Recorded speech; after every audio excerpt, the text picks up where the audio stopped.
இந்த சிவராத்திரி அப்படின்னு சொல்லும்போது ஒவ்வொரு மாதமும் 2 முறை வருது. அதாவது பௌர்ணமிக்கு முந்தின நாள், அமாவாசைக்கு முந்தின நாள் சிவராத்திரி. சிவன் கோயில் போய் சிவபெருமானை வழிபாடு பண்ணிட்டு சிவன்கிட்ட பேசாம நந்திகிட்ட பேசணும்னு சொல்லுவாங்க. ஏன்னா அவங்க சந்தோஷமா இருக்கும்போது சிவபெருமாள்கிட்ட போய் நம்மளுடைய குறைகளை சொல்லக்கூடாது. அப்படி சொல்லும்போது அது காதல் கடிச்சுன்னா அவர் சாபம் கொடுத்துருவாங்க.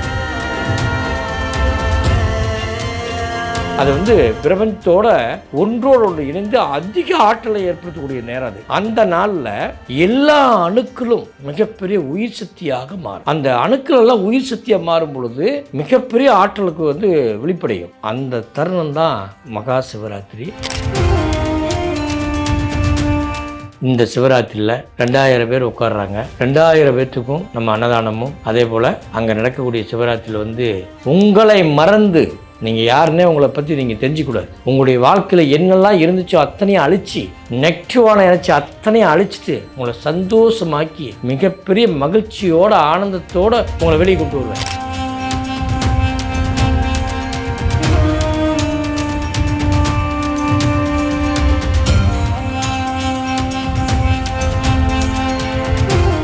வணக்கம். அதாவது சிவராத்திரி அப்படின்னு நம்ம சொல்கிறோம். இந்த சிவராத்திரி அப்படின்னு சொல்லும்போது ஒவ்வொரு மாதமும் 2 முறை வருது. அதாவது பௌர்ணமிக்கு முந்தின நாள் சிவராத்திரி, அமாவாசைக்கு முந்தின நாள் சிவராத்திரி. இதை தான் நம்ம பிரதோஷம்னு நம்ம சொல்கிறோம்.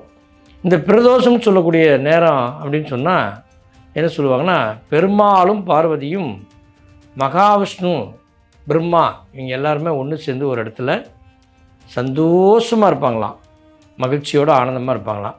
அந்த காலகட்டத்தில் நம்ம என்ன சொல்லுவோம்னா, சிவன் கோயில் போய் சிவபெருமானை வழிபாடு பண்ணிவிட்டு நம்ம சிவன்கிட்ட பேசாமல் நந்திகிட்ட பேசணும்னு சொல்லுவாங்க.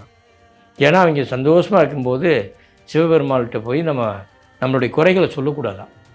அப்படி சொல்லும்போது அது காதல் கடிச்சுன்னா அவர் சாபம் கொடுத்துருவாராம்.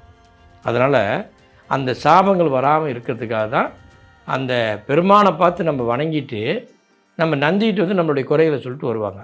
அப்படிப்பட்ட சிவராத்திரி தான் இது. ஒவ்வொரு மாதமும் நமக்கு 2 முறை வருது.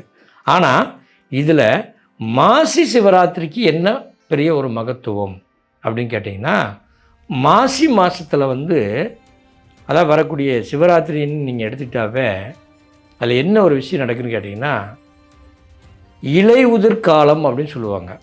இந்த இலை உதிர்காலமும் முடிந்து அந்த வளர்ச்சியை நோக்கக்கூடிய காலமாக மாறும். அது அந்த கட்டத்தில் பார்த்திங்கன்னா உங்களுக்கு பருவங்கள் மாறக்கூடிய ஒரு கட்டாயமாக இருக்கும்.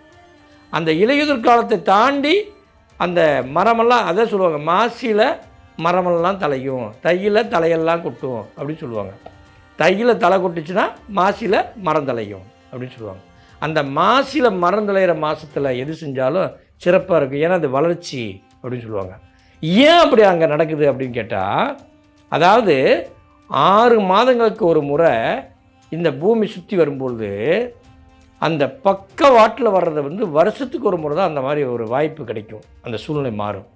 அது பிரபஞ்சத்தோட ஒன்றோடு இணைந்து அதிக ஆற்றலை ஏற்படுத்தக்கூடிய நேரம் அது. அந்த நாளில் என்ன ஆகுதுன்னா, எல்லா அணுக்களும் மிகப்பெரிய உயிர் சக்தியாக மாறும். அந்த அணுக்கள் எல்லாம் உயிர் சக்தியாக மாறும் பொழுது மிகப்பெரிய ஆற்றலுக்கு வெளிப்படையும். அந்த தருணம் தான் மகா சிவராத்திரி. இது நம்ம விஞ்ஞானபூர்வமாக பார்க்குறோம். இதை நம்ம சாதாரணமாக நம்ம எடுத்துக்கிறோம். அப்படி இல்லை, முன்னோர்கள் என்ன செஞ்சாங்க தெரியுமா?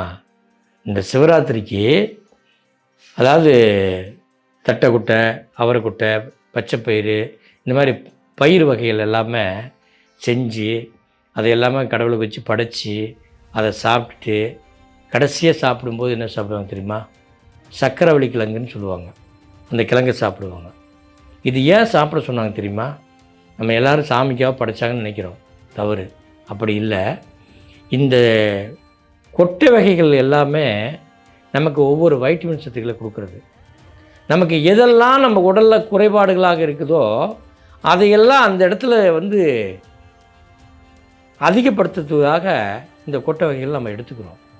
அது மட்டும் இல்லை, நம்ம வருஷ கணக்கில் வச்சுக்கிற இந்த குடல் சுத்தம் இல்லாமல் ரொம்ப அழுக்காக இருக்குது.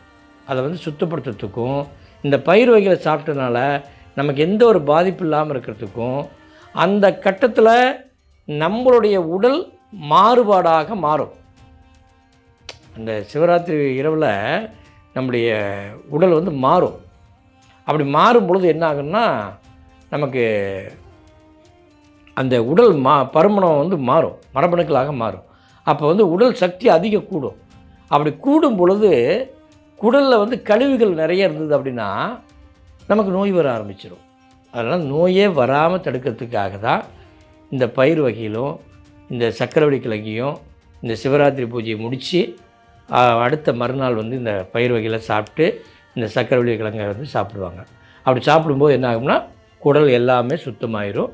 நமக்கு எல்லா விதமான வைட்டமின் சத்து நம்ம உடம்புக்கு ஏறிடும். அப்போ நமக்கு என்ன தேவையோ அத்தனை பூர்த்தி ஆகும்.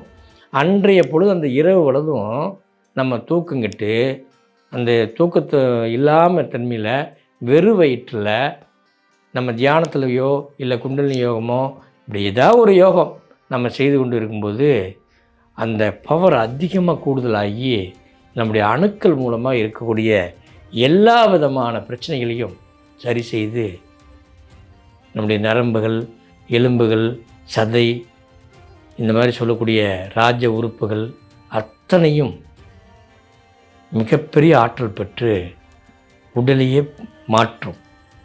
அப்படி ஒரு மாறக்கூடிய நாள் தான் இந்த சிவராத்திரி. இந்த சிவராத்திரியில் மகா சிவராத்திரின்னு சொல்கிறது இந்த மாசியில் வர அமாவாசைக்கு முன்னே வரக்கூடிய சிவராத்திரி தான் உச்சகட்டமான சிவராத்திரி. அதனால் ஒவ்வொருவரும் இந்த சிவராத்திரியை கலந்து சிறப்பாக நம்ம பண்ணணும். அதெல்லாம் அவசியம் ஒவ்வொருவரும் இந்த சிவராத்திரியில் வந்து விரதம் இருந்து நிச்சயமாக அந்த பலனை எதிர்பாருங்கள். அது மட்டும் இல்லை, நம்ம வந்து வருஷம் மகா சிவராத்திரின்னு சொல்லி நம்முடைய ஈரோடு மாவட்டம் ஈரோடு பெருமாள் மலைக்கும் பக்கத்தில் பிளாட்டினம் மகாலில் நம்ம நடத்துகிறோம். இந்த சிவராத்திரியில் 2000 பேர் உட்கார்றாங்க. 2000 பேர்த்துக்கும் நம்ம அன்னதானமும் அதே போல் அங்கே நடக்கக்கூடிய சிவராத்திரியில் வந்து உங்களை மறந்து நீங்கள் யாருன்னே உங்களை பற்றி நீங்கள் தெரிஞ்சிக்கூடாது. உங்களுடைய வாழ்க்கையில் என்னெல்லாம் இருந்துச்சோ அத்தனையும் அழித்து நெகட்டிவான நினச்சி அத்தனையும் அழிச்சிட்டு உங்களை சந்தோஷமாக்கி மிகப்பெரிய மகிழ்ச்சியோடு ஆனந்தத்தோடு உங்களை வெளியே கொண்டு வருவேன். அப்படிப்பட்ட சிவராத்திரி தான் இந்த தடவை சிவனோட சிவராத்திரின்னு நாங்கள் இந்த ப்ரோக்ராம் வச்சுக்கிறோம். அதனுடைய ஒரு சில விளக்கங்களை நான் இப்போ சொல்ல போகிறேன். அதாவது சிவராத்திரிங்கிறது வந்து செவ்வாய்க்கிழமை இரவு நம்ம ஓமத்தை ஆரம்பிப்போம். அந்த ஓமம் ஆரம்பிக்கும் போது என்ன பண்ணுறோன்னா நம்ம கணபதி ஓமத்தை ஆரம்பித்து மகாமேரு பூஜை வரைக்கும் நடத்துவோம். 16 லட்சுமி உருவாக்குவோம். அந்த 16 லட்சுமி உருவாக்கி காலையிலேயே சிவபெருமான் நடராஜ பெருமானுக்கும் சிவபெருமானுக்கும் முதல் கால பூஜை நடக்கும். காலையிலேயே அலங்கார பூஜை, அபிஷேக பூஜைலாம் நடக்கும். இதெல்லாம் முடிச்சுட்டு ஒரு 10 மணிக்கு உங்களுக்கு வந்து பரதநாட்டியம் நடக்கும். பரதநாட்டியம் முடிஞ்ச உடனேயே அதுக்கு அடுத்து என்ன நடக்குன்னா நம்முடைய இந்த சிவராத்திரியுடைய நிறைய விஷயங்களை பற்றி நம்ம பேச போகிறோம். அதையெல்லாம் தெரிஞ்சுக்கிட்டு அடுத்து அதனுடைய கர்ம வினை அப்படின்னு சொல்கிறோம். இந்த கர்ம வினைனா 16 விதமான கர்மான்னு சொல்கிறோம். அப்போ இந்த 16 செல்வமும் இருக்குது, 16 கர்மாவும் இருக்குது. இந்த ரெண்டையும் இருக்கிறதுனால இந்த கர்மாவை எப்படி விடுபட்டு வெளியே போகிறது அப்படிங்கிற ஒரு பெரிய ரகசியம்தான் இந்த சிவராத்திரியில் சொல்ல போகிறோம். அந்த கர்மாவை நீக்கிட்டு கர்ம யோகமாக மாற்றி அதை 16 செல்வமாக மாற்றிக்கொண்டு நம் வாழ்க்கையில் இருக்கக்கூடிய தேவையில்லாத கழிவுகளை நீக்கி கொண்டு நாம் என்ன நினைக்கிறோமோ அதை சாதிக்கிற மாதிரி நம்ம உடலை வந்து தயார் செய்து